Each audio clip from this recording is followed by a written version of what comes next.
Pemirsa, bahwa untuk pengunjung ataupun tamu yang diperkenankan memasuki auditorium ini sekitar 80 orang saja, walaupun mungkin total kapasitas di dalam ruang sidang ini sekitar 120 orang. Namun untuk mengantisipasi dan juga menjaga ketertiban, seperti yang dapat Anda lihat, ini adalah gambar terkini dari kondisi di dalam ruang sidang. Hanya sekitar 80 orang saja yang diperkenankan untuk dapat mengikuti jalannya sidang, baik dari pendukung Ahok maupun juga yang kontra Ahok begitu, termasuk aparat keamanan dan juga seluruh perangkat-perangkat penegak hukum. Dan sekaligus juga nanti untuk media sendiri juga akan diberikan ruang-ruang khusus hanya sekitar 10 menit sebelum sidang dimulai. Untuk media televisi diperkenankan untuk mengambil gambar, dan selebihnya tadi menurut informasi juga untuk media online maupun juga media cetak diperkenankan, tidak semuanya begitu, hanya sejumlah media diperkenankan untuk masuk dan mengikuti jalannya persidangan. Ini adalah situasi terkini dan masih lengang, masih cukup kondusif begitu, sambil menantikan tim kuasa hukum dan juga jaksa penuntut umum untuk masuk ke ruang sidang. Dan seperti yang tadi kita juga sempat ketahui bahwa Basuki Cahayapurnama berserta rombongan sendiri kali ini juga tidak melewati pintu karyawan seperti yang terjadi pada pekan lalu, tapi untuk kali ini memasuki pintu C, yang artinya ini sudah lebih kondusif karena pintu C ini juga pintu yang disiapkan untuk jalur keluar masuk untuk seluruh perangkat atau penegak hukum yang akan mengikuti jalannya sidang di auditorium ini.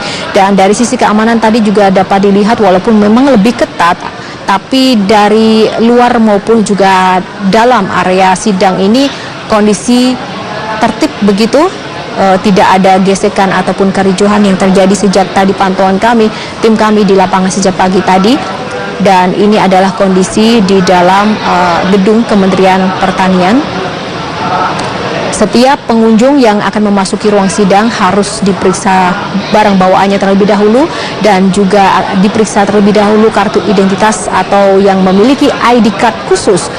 Hanya yang memiliki ID card khusus saja yang boleh untuk mengikuti sidang di dalam auditorium. Dan ini adalah proses bagaimana petugas memeriksa seluruh pengunjung yang akan memasuki ruang sidang. Terlepas ini adalah karyawan dari Kementerian Pertanian sendiri ataupun juga pengunjung. Siapapun yang akan melintasi area auditorium ini memang tidak boleh sembarangan begitu. Setiap orang boleh masuk, baik maupun juga perwakilan massa dari dua kubu pun juga harus dicek betul identitas dan juga kebenaran dari identitas yang sudah disiapkan, karena semua yang hadir di dalam auditorium ini sudah terdaftar ke pihak pengamanan, dan pihak pengamanan pun akan meng-cross check begitu dari mana asal, latar belakang dan juga ID card, karena ini semua sudah melalui proses dan prosedur pendaftaran yang dilakukan sebelumnya. Ya, kita masih akan menantikan dimulainya sidang kelima dengan agenda pemeriksaan saksi terdakwa Basuki Cahayapurnama, di mana saksi dari pihak jaksa penuntut umum ini nanti akan dihadirkan 5 orang saksi seperti yang sudah disampaikan oleh rekan-rekan kami di lapangan tadi. Ada 5 orang saksi: Pedri Kasman, Wiliudin Abdul Rashidani, Muhammad Burhanuddin, Irena Handono, dan Ibnu Baskoro yang merupakan saksi pelapor. Dan kita juga masih akan menantikan kedatangan Ketua Majelis Hakim, dan saat ini sudah sekitar pukul 9 lebih 15 menit dan dijadwalkan sebenarnya sidang dimulai pada pukul 9, artinya terjadi keterlambatan dimulainya sidang sekitar 15 menit. Jika pekan lalu sidang tepat dimulai pada pukul 9, namun kali ini lebih molor begitu, lebih lama, lebih lambat 15 menit dari waktu yang ditentukan.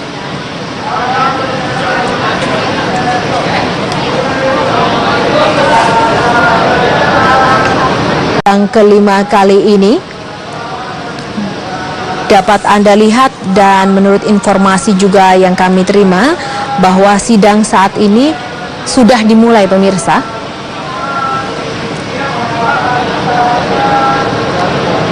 Dan ini adalah gambar yang kami rekam sebelumnya, di mana awak media masih diberi kesempatan untuk dapat mengambil gambar di dalam ruang sidang.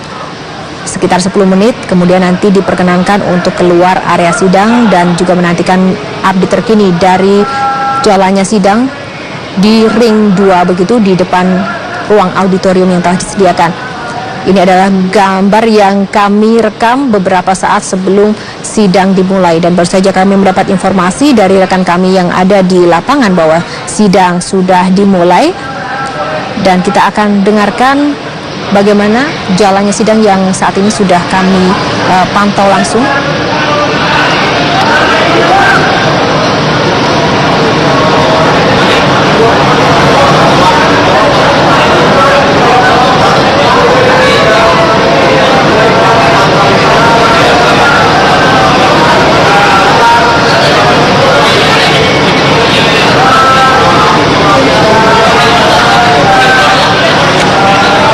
Ya, pemirsa, ini adalah sekali lagi gambar yang kami rekam, dan kami masih menantikan bagaimana suasana terkini jalannya sidang, karena di satu sisi ada aturan yang kemudian ditentukan begitu bahwa sidang yang berlangsung tidak diperkenankan bagi media televisi untuk menyiarkannya secara live demi proses hukum, kelancaran proses hukum dan juga objektivitas keterangan saksi itu sendiri, sehingga kami masih menantikan gambar atau visual jalannya sidang yang saat ini sedang berlangsung. Dan ini adalah majelis hakim yang dipimpin oleh Dwi Arso Budi Santiarto, hakim ketua yang memimpin jalannya sidang. Basuki Cahayapurnama. Kita akan mendengarkan tadi bagaimana majelis hakim memulai sidang kali ini.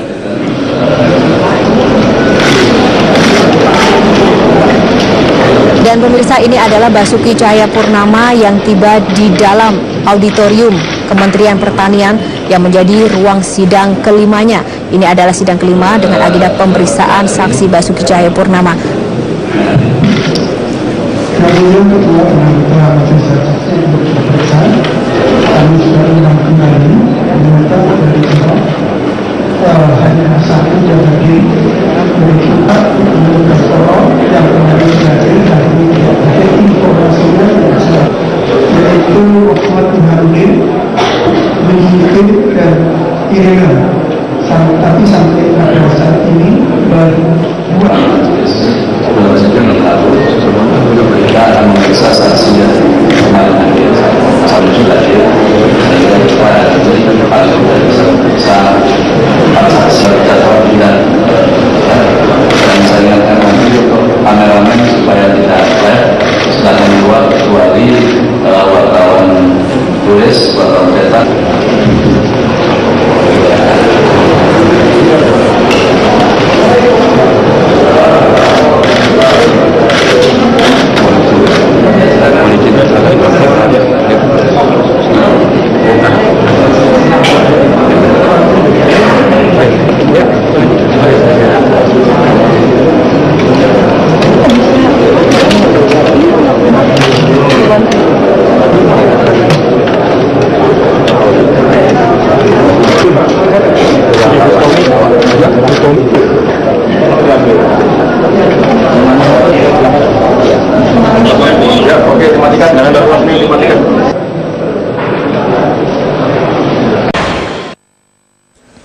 Kembali di Breaking News Metro TV, pemirsa, sidang lanjutan dengan agenda pemeriksaan saksi atas kasus penodaan agama dengan terdakwa Basuki Cahayapurnama, dan kali ini sudah bersama saya pakar hukum pidana Jamin Ginting. Selamat pagi, Bung Jamin Ginting. Pagi, Mbak. Kali ini masih lanjutan pemeriksaan saksi dengan saksi-saksi yang kemarin belum sempat hadir begitu, dan saksi-saksi yang diajukan oleh jaksa penuntut umum ini ada saksi pelapor juga begitu. Sejauh mana kemudian kekuatan hukum untuk lanjutan pemeriksaan terhadap saksi-saksi kali ini menurut Anda? Ya, saya kira apa yang sudah dihadirkan pada sidang keempat kemarin menunjukkan bahwasannya JPU masih menghadirkan saksi-saksi yang melihat tetapi tidak secara langsung berada pada tempat kejadian perkara.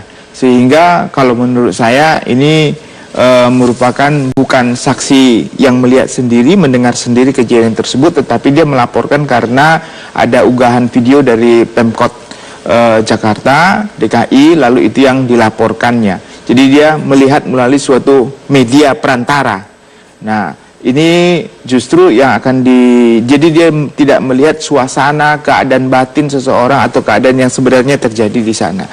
Saya kira nanti hakim bisa menilai ini, apakah keterangan ini menjadi kuatnya atau tidak kuat. Karena dalam menilai keterangan seorang saksi, hakim juga harus melihat apakah saksi tersebut melihat sendiri, mendengarkan sendiri, dan mengalami sendiri.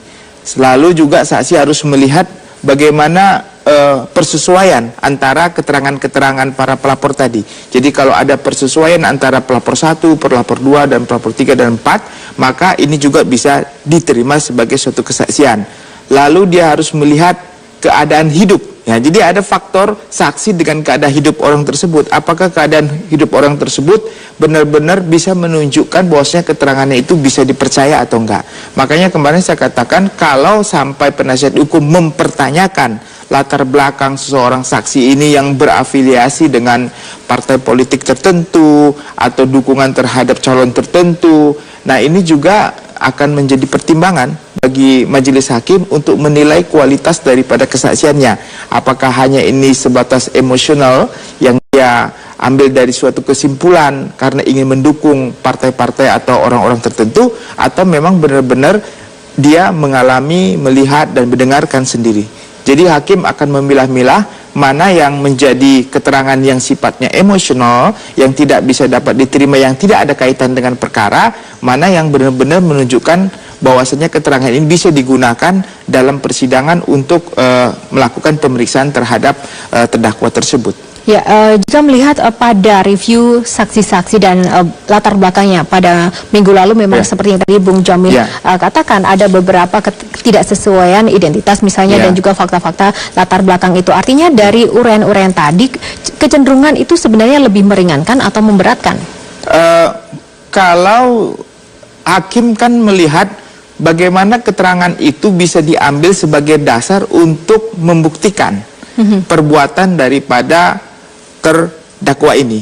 Nah, untuk membuktikan itu perlu dibuat adanya saksi yang menguatkan. Tetapi kalau nanti keterangan daripada saksi pelapor yang dilihat tidak memberikan kekuatan untuk meyakinkan hakim bisa memutuskan bersalah, maka hakim tidak bisa mengambil itu sebagai dasarnya untuk meyakinkan dia untuk memutuskan. Karena dalam pasal 183 KUHP itu acara mengatakan hakim hanya dapat memutuskan orang telah melakukan tindak pidana jika menemukan dua alat bukti berdasarkan dua alat bukti dan keyakinan.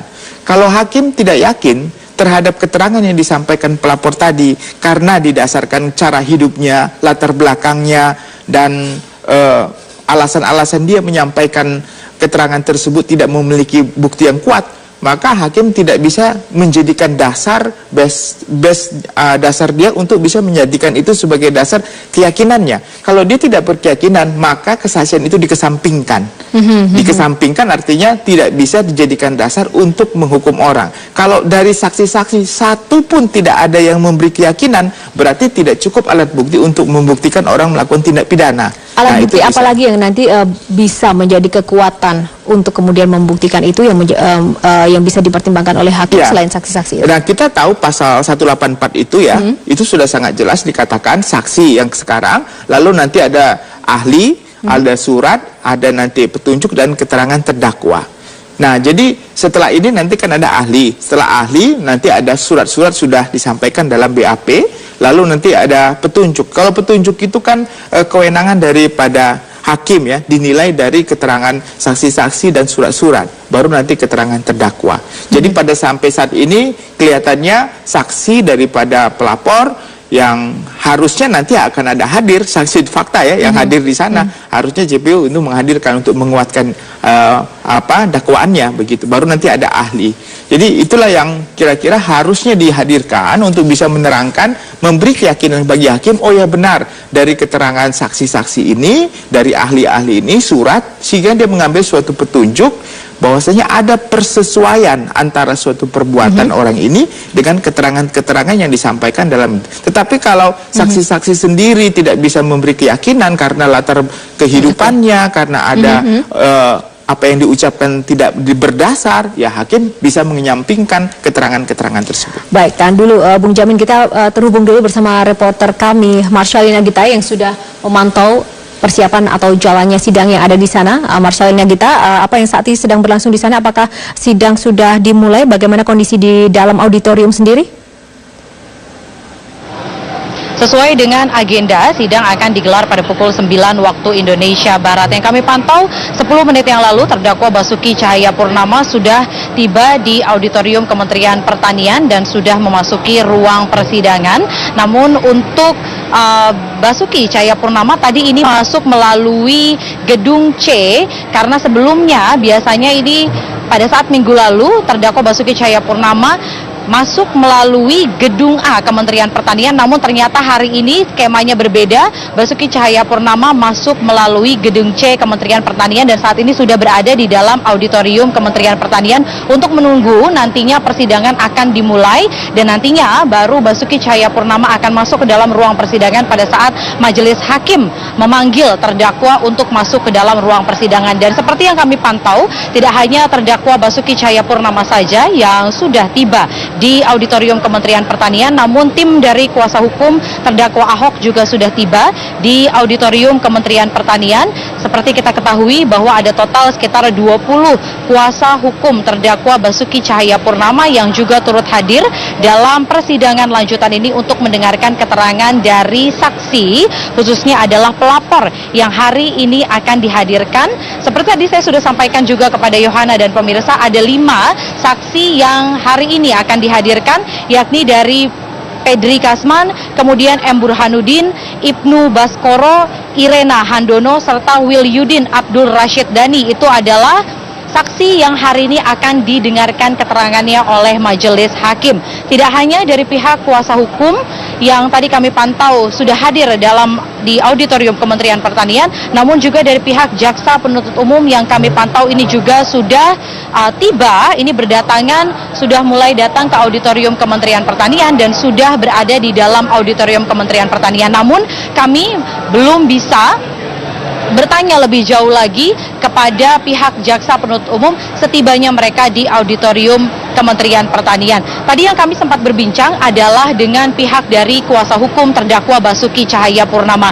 Salah satu hal lagi yang nantinya akan dipertegaskan dan juga dipertanyakan dalam persidangan adalah terkait dengan kapasitas dari saksi pelapor yang hari ini dihadirkan oleh pihak jaksa penuntut umum. Mengapa? Karena kalau kita melihat saksi ini adalah pihak yang melihat dan juga berada pada saat di tempat kejadian, namun untuk saksi pelapor yang hari dihadirkan, mereka adalah saksi yang tidak berada pada saat Basuki Cahayapurnama tengah menyampaikan pidatonya di Kepulauan Seribu. Dan untuk pengamanan saat ini terus disiagakan di auditorium Kementerian Pertanian, karena di auditorium Kementerian Pertanian ini adalah 3 ring pengamanan yang akan disiagakan. Ada total 2.500 aparat keamanan yang berjaga untuk mengamankan jalannya persidangan hari ini.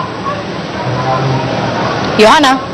Baik, Marcelina Gita, nanti kami akan menghubungi Anda kembali di sana untuk mengupdate terkini bagaimana jalannya sidang yang ada di Kementerian Pertanian. Dan tadi yang seperti disampaikan oleh Marcelina Gita, pemirsa, ada 5 saksi yang dihadirkan. Salah satunya adalah saksi yang sebelumnya tidak sempat hadir pada persidangan minggu lalu, yaitu Muhammad Burhanuddin. Dan mungkin bisa ditampilkan kembali grafis dari daftar saksi-saksi yang dihadirkan. Saya punya sedikit latar belakang dari saksi-saksi tersebut. Tadi yang pertama adalah Pedri Kasman SP, merupakan Sekretaris Pusat Pemuda Muhammadiyah, dan ia melaporkan Ahok atas nama Angkatan Muda Muhammadiyah yang ketuanya adalah Dhanil Ansar Simanjuntak. Dan Pedri Kasman pernah membuat pernyataan sikap yang disampaikan di media terkait isinya adalah juga meminta Presiden Jokowi juga memecat Wiranto sebagai Menko Polhukam dan Tito Karnavian sebagai Kapolri. Artinya memang ada beberapa kontroversi yang sempat melatar belakangi dari saksi Pedri Kasman. Yang kedua ini juga Wilyudin Abdul Rashid Dhani, adalah Sekretaris Forum Umat Islam Bogor yang aktif melakukan penolakan terhadap sejumlah aktivitas-aktivitas yang berada di Bogor, aktivitas kemasyarakatan begitu, yang kemudian ketiga Muhammad Burhanuddin. Muhammad Burhanuddin adalah seorang advokat, dan Irena Handono yang merupakan pendiri Yayasan Pembina Mu'alaf Irena Center. Yang kelima adalah Ibnu Baskoro, saksi pelapor yang merupakan pengurus DKM Darussalam. Ini merupakan 5 saksi yang dihadirkan, dan tadi seperti yang disampaikan oleh Marsyalina Gita, ini juga bukan saksi yang berada di lokasi dan juga melihat langsung fakta saat Basuki Cahayapurnama menyampaikan pidatonya terkait dengan surat Al-Maidah di Kepulauan Seribu. Bung Jamin, kemudian ini terkait juga bagaimana pasal-pasal yang kemudian masih menjadi acuan utama dari dasar kasus hukum ini berjalan sampai saat ini. Menurut Anda masih relevan tidak sih sebenarnya ketika mungkin kita sedikit saja untuk mereview bagaimana sejarah pasal-pasal ini terbentuk dari awal tahun 1965 sampai dengan saat ini? Ya, memang kalau kita lihat pasal 156 ayat A ini kan diambil dari Undang-Undang Nomor 1 PNPS 1965. Pada tahun 1965, pada masa pemerintahan Soekarno, itu situasinya berbeda dengan keadaan sekarang pada saat ini, di mana pada saat itu masa revolusi besar, pemimpin revolusi ingin adanya suatu negara yang tidak kacau, karena banyak sekali pada saat itu aliran-aliran dan kepercayaan, dan partai politik juga banyak, sehingga perlu diadakan pengaturan situasi pada saat itu. Seiring berjalan itu dimasukkan dalam suatu KUHP. Waktu dimasukkan dalam KUHP sebenarnya banyak pro dan kontra. Nah, kenapa? Karena ini membuat ruang bagi orang-orang tertentu, mainstream atau mayoritas, untuk mengkriminalisasi atau untuk membuat perbedaan dengan aliran-aliran yang lain gitu. Nah, dengan seperti ini maka ada dua, setahu saya, upaya untuk menghapus pasal ini dengan judicial review ke Mahkamah Konstitusi. Tahun 2009 diputus 2010 dan tahun 2013. Nah, pada tahun 2009 waktu permohonan MK itu, putusan MK memang menolak, tetapi di dalam pertimbangan hukumnya dia disebutkan bahwasanya substansi daripada pasal itu sebenarnya bertentangan dengan ketentuan Undang-Undang Dasar 45. Khususnya pasal 28 yang mengatur tentang kebebasan berserikat dan berkumpul dan memeluk agama. Jadi sebenarnya MK sendiri pada saat itu sudah mengatakan bahwasanya pasal itu harus diperbaharui. Nah, tetapi karena dia menolak permohonan sehingga tidak ada upaya untuk memperbaiki sampai saat ini. Nah, saya kira kalau pasal ini terus diadakan dalam KUHP, hukum pidana ini yang sekarang masih digodok untuk pembaharuan yang belum selesai, ini terus akan membuang gerak yang menganggap adanya perbedaan agama ini menjadi permasalahan nantinya, seperti begitu. Baik, kita akan lanjutkan Bung Jamin Ginting. Kita jeda dulu, dan kali ini pemirsa tetaplah bersama kami. Breaking News Metro TV masih akan kembali. Jaksa penuntut umum akan menghadirkan 5 orang saksi dalam kasus dugaan penodaan agama pada hari ini. Salah satu saksi yang dihadirkan adalah M. Burhanuddin yang berhalangan hadir pada sidang pekan lalu. Saksi yang dijadwalkan hadir adalah Pedri Kasman, M. Burhanuddin, Ibnu Baskoro, Irena Handoko, dan Wilyudin Abdul Rashid Dhani. Dan sementara dalam persidangan pada Selasa 3 Januari lalu, dari 6 orang saksi yang dijadwalkan hadir, hanya 4 orang yang hadir dalam persidangan, yaitu Novel Khaidir Hasan, Gus Joy Setiawan, Muksin, serta Syamsul Hilal. Muhammad Burhanuddin berhalangan hadir karena sakit, sedangkan Nandi Naksabandi meninggal dunia pada tanggal 7 Desember 2016.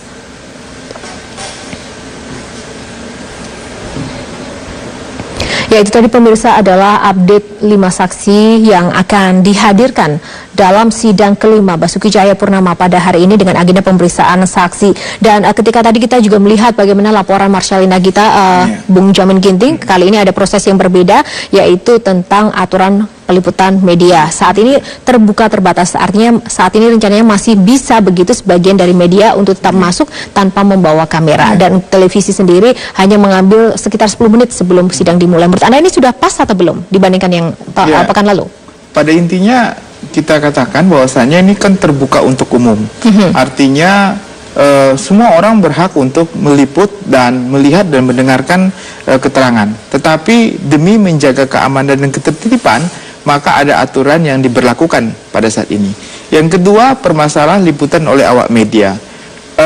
Dalam kesaksian dikhawatirkan orang yang memberi kesaksian akan didengarkan oleh saksi lainnya, sehingga hakim justru meminta supaya jangan real time, supaya nanti orang yang di luar, saksi yang di luar nanti bisa melihat apa yang diucapkan oleh saksi yang sebelumnya. Jadi kalau untuk real time mungkin kita setuju, karena nanti ada persesuaian keterangan saksi satu dengan saksi lainnya.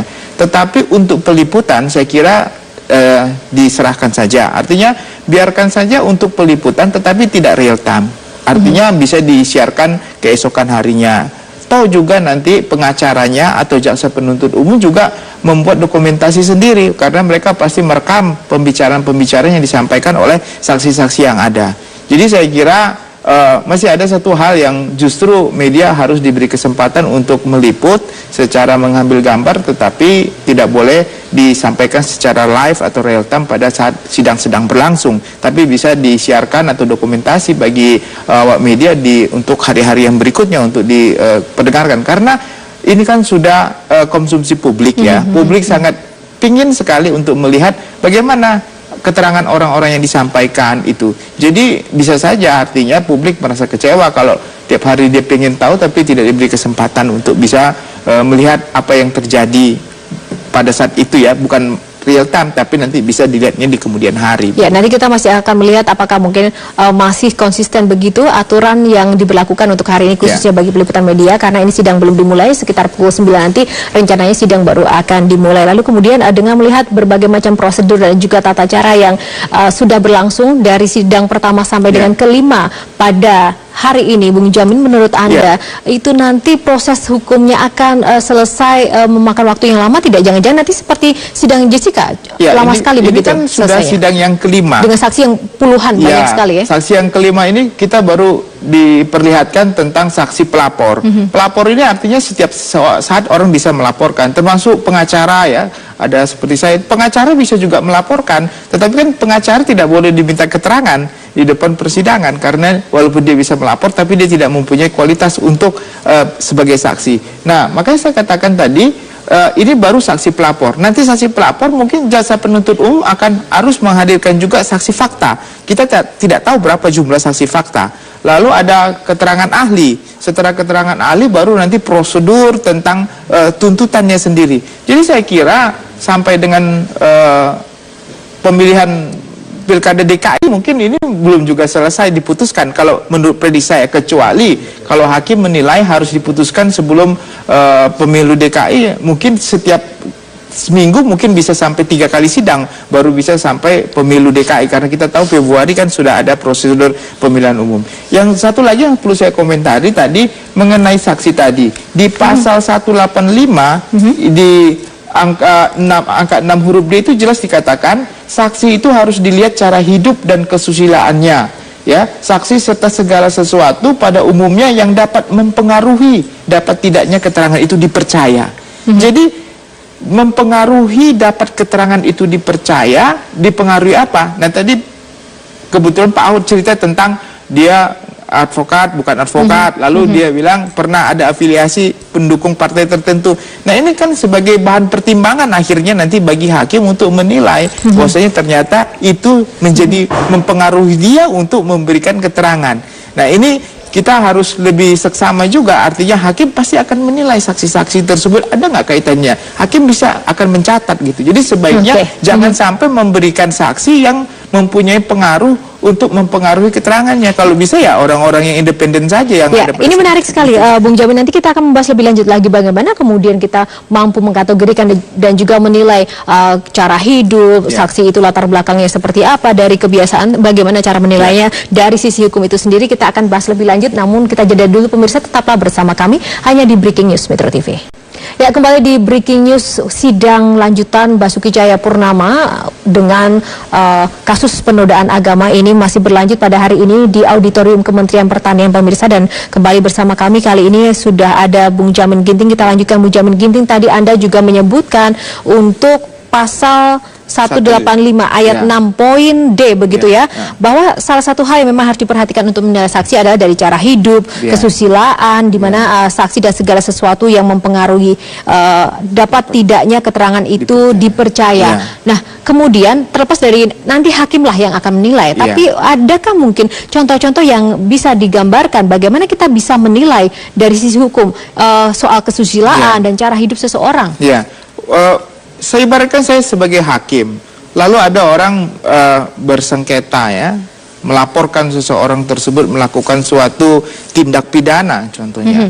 Lalu saksi yang dihadirkan adalah saksi sebenarnya dia tidak melihat, tetapi dia mendengar cerita orang lain atau dia melihat video. Tetapi saksi yang dihadirkan itu sebenarnya ada kaitannya dengan orang yang melaporkan. Contohnya saksi tersebut adalah keluarganya, sepupunya, ataupun memiliki hubungan keluarga relasi begitu ya. Lalu yang kedua, saksi tersebut ternyata punya kepentingan. Artinya dulu dia pernah meminjam uang kepada saya sebagai pelapor, atau pernah saya mengutangkan ke dia, atau dia ini sebenarnya hidupnya juga nggak bagus. Artinya nggak bagus, artinya hidupnya juga contohnya dia memang punya latar belakang kriminal gitu ya. Dan dia kalau nggak melaporkan, tidak bantu saya, nanti saya bisa laporin dia karena dia dulu pernah melakukan suatu perbuatan yang saya bisa pidanakan. Nah, ini yang mempengaruhi hidup orang untuk memberikan kesaksian. Nah, itu kalau hakim tidak bisa menggali seperti itu, nanti penasihat hukum akan menggali itu. Lalu dia cetuskan di dalam persidangan, Pak Hakim, ini orang yang memberi kesaksian ini pernah punya hubungan dengan pelapor karena A, B, C, D, sehingga netralitas daripada keterangannya itu diragukan. Jadi cara hidupnya, keadaannya itu nanti hakim akan menilai apakah keterangannya itu sifatnya tendensius yang ada kaitan dengan pelapor supaya ini dipenjarakan, atau memang dia benar-benar murni dari keterangan itu, fakta-faktanya ada pada dia. Nah, itulah menjadi penilaian hakim bahwasanya keterangan ini tidak bisa diterima, tidak bisa dipercaya. Begitu. Kenapa? Karena dia masih ada kaitan dengan pelapor yang keterikatan itu mempengaruhi dia untuk memberikan keterangan di persidangan. Itu keterangan. Dan keterangan itu kalaupun diterima, kualitas itu harus dicocokkan dengan keterangan-keterangan yang lainnya. Apakah apa yang disampaikan itu ada kaitan dan bersesuaian dengan keterangan-keterangan yang lainnya.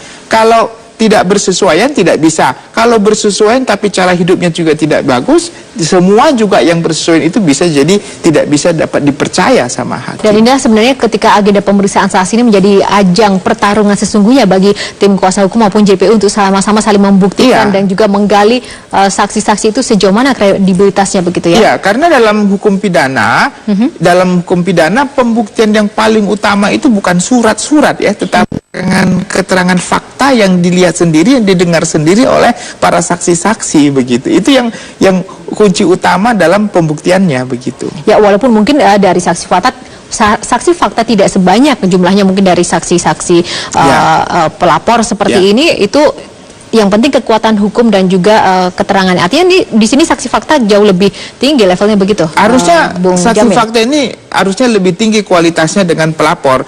Asalkan, tapi pelapor boleh juga sepanjang apa yang dilaporkan itu semua laporan itu saling bersesuaian dengan keterangan-keterangan mereka dan didukung oleh bukti surat dan keterangan ahli tadi. Jadi tidak selamanya harus saksi fakta. Kalau faktanya tidak ada yang melihat, tidak ada perbuatan pidana yang bisa dipidanakan begitu. Tetapi walaupun faktanya tidak ada orang yang melihat, tetapi kalau ada pelapor yang saling bersesuaian berdasarkan surat dan saksi-saksi lain itu boleh. Tapi kan kita lihat dalam kasus ini kan pelapor faktanya kan yang lihat sendiri kan banyak, apalagi kalau kita lihat di video itu orang semua hadir di situ. Paling tidak 5 orang saja dijadikan fakta itu untuk hadirkan dalam persidangan, diminta keterangannya, itu sudah sangat cukup saya rasa ya.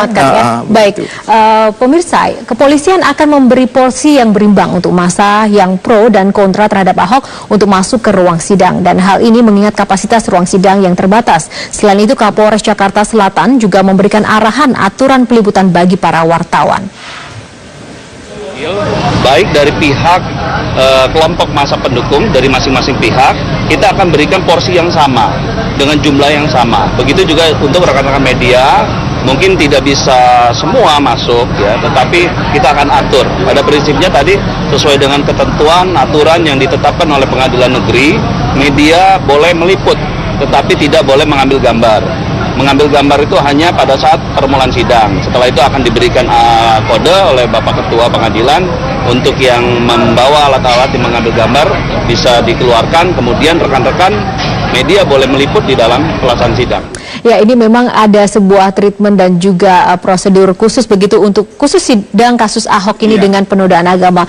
Menurut pandangan dari Bung Jamin Ginting untuk kasus penodaan agama seperti ini, bagaimana prosedur dan juga perjalanan pengemasan proses hukum yang sudah berlangsung sampai dengan saat ini sebenarnya sudah sesuai dengan aturan atau mungkin justru tidak?